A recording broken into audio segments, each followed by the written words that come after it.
Ever find yourself, facing a tough choice? Like Yeah. really having to weigh what matters most, maybe even leaving something behind, hoping for something better. Yeah. I think we've all been there. It's a universal struggle, but it's the everyday reality for millions of overseas Filipino workers. No. OFWs, right. We hear a lot about the economic side, the remittances, but what about the emotional cost of those choices? Right. The human side of those big decisions. That's exactly what we're diving into today. Yeah, let's get into it. We're looking at an article from caregiversincanada.com. It's a platform, connecting caregivers with families in Canada. Interesting. So it's coming from a very specific angle, very specific experience. And it really digs deep into these kind of hidden struggles that OFWs face. Okay, so beyond the typical headlines about, like you said, the financial aspect. Exactly, because it goes beyond just the money. We're talking about the resilience, the sacrifices, The human cost. the human cost of working abroad. And what I find so powerful, right off the bat, this article, it just lays bare that tension, Oh, tell me more about that. that real struggle Yeah. between, chasing financial security, but also protecting like your own well-being. Yeah, that balancing act. It doesn't shy away from the economic reasons, right? Yeah. Like people are trying to build a better life, Of course, that's a huge motivator. but it also doesn't like sugarcoat it, Yeah, no rose-colored glasses. It acknowledges what's being given up, and that's Mhm. what makes it so impactful, I think. Absolutely, and that's where the real understanding comes in. Not just the facts and figures, but the actual weight of those decisions. And one of the things that, I don't know about you, but it really hit me hard was when they started talking about all the life events that these workers end up missing. Oh, wow. Yeah. Like, think about it. Those milestones, your kids' first steps, graduations, weddings, the moments you can't get back. Right, and how do you put a price on that? You can't. You can't. And these are the sacrifices that often come with, striving for that better future. Have you ever had to miss something like that for work, even just being away? Oh, yeah, definitely. And I think everyone has, to some extent. It's tough. Imagine that feeling, but amplified. Magnified. By distance, by cultural barriers. And it's that separation, that distance from the people you love that really takes its toll. The article talks about this, the mental health challenges that a lot of OFWs face. Depression, anxiety, this deep, deep homesickness. It's not just missing home, right? It's deeper than that. It's this disconnect from your roots, from your support system, from your sense of self even. Yeah. And what really struck me was this part where they mentioned how many OFWs, they hesitate to even seek help for these struggles. Oh, wow. Why is that? There's a stigma, a lack of resources, maybe even this fear of seeming weak when everyone back home, they're relying on you. Wow, it's like a catch-22. You're out there providing, sacrificing, but then you're left to deal with these internal struggles alone. It creates this almost impossible cycle of suffering in silence. It makes you wonder, if basic mental health support is already difficult to access for them, what does that say about the support systems in place for these individuals who are making such huge sacrifices? It's a really, really good question, and it's something that we need to be talking more about. And the challenges go even beyond just the emotional weight of being away from family. The article also goes into the difficulties of navigating a whole new culture, a new workplace. Oh, absolutely. That adds another layer of complexity, for sure. Imagine landing in a new country. Maybe there's a language barrier. The work culture is totally different. Social norms, everything. Everything you knew is flipped on its head. And you're trying to adapt, you're trying to succeed, and you're trying to provide. Right, and the mental energy that takes. The article talks about how draining that constant adaptation can be, especially with all that pressure. That's a lot to carry. It is. And it's not even just about adapting to the culture, fitting in. It's the actual work. Yeah, the article goes into some detail about that. Like the specific types of jobs that many OFWs end up taking. Right, because it's not always a choice, right? Exactly. It's Yes. often about, okay, what's available? What will let me send the most money back home? Makes sense. So they end up in these, really demanding fields. The article mentioned caregiving, construction, Healthcare. Yeah. Tough jobs, long hours. High expectations. And then you add on top of that, being in a totally new environment, away from your usual support system. It's a recipe for burnout, even without all the extra layers. Exactly. And speaking of caregiving, the article actually spends quite a bit of time on that. Yeah, it's a whole other level of, emotional weight that comes with that kind of work. Right, because it's not just the physical tasks, it's the emotional labor, too. Imagine being responsible for the well-being of other people. Maybe people you don't even know that well, all while you're dealing with your own stuff. So far from home, too. Exactly. And without your usual support network. Yeah. It's a lot. It really is.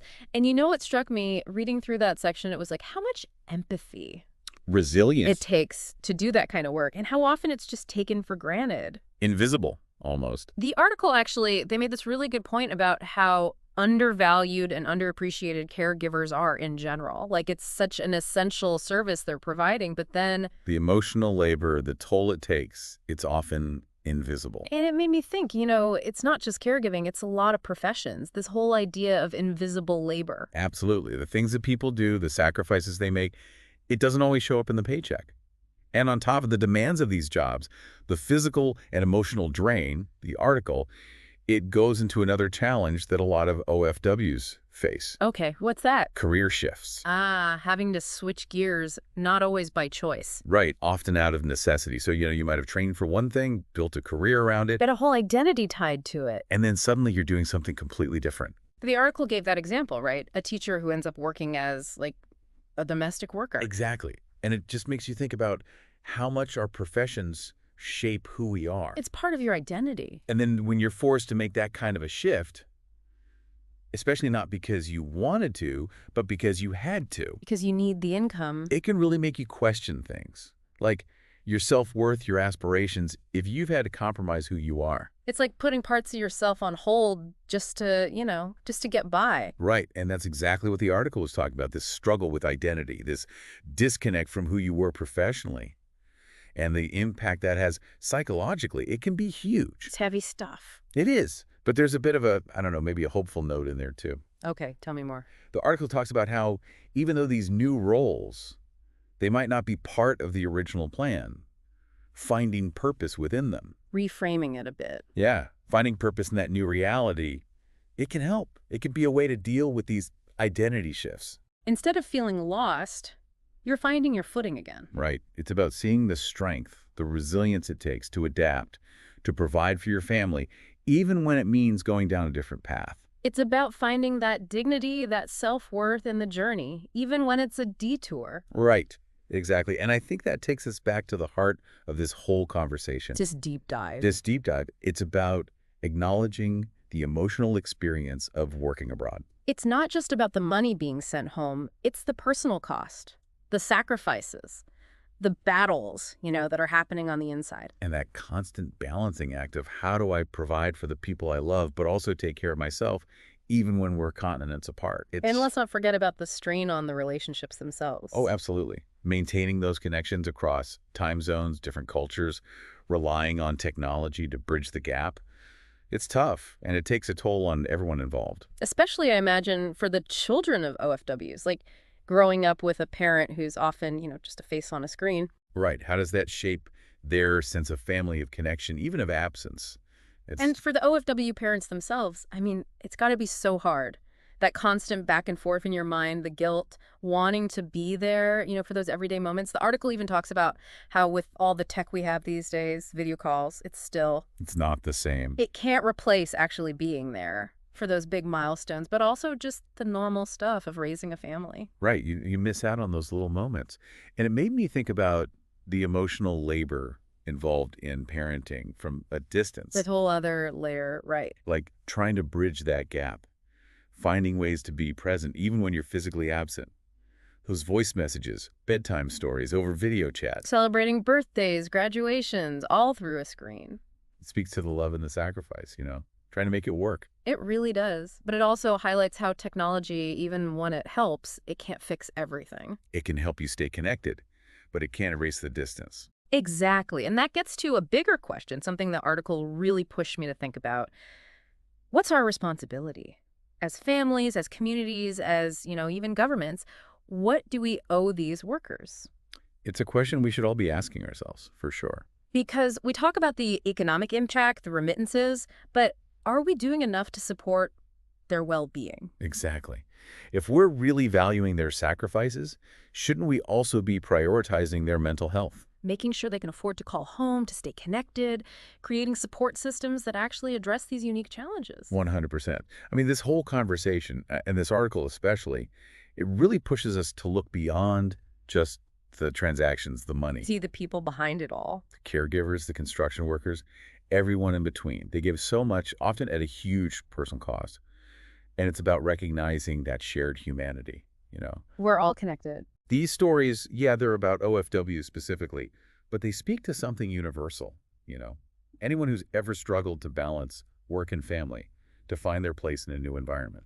It reminds you that searching for a better life, it's not always easy. It's not always a straight line. And there are hidden costs, Yeah. things you don't always expect. And being aware of those costs, that's the first step to creating a world that's more empathetic, more supportive, a world that sees the emotional well-being of all workers as important. No matter where they're from, where they're trying to go.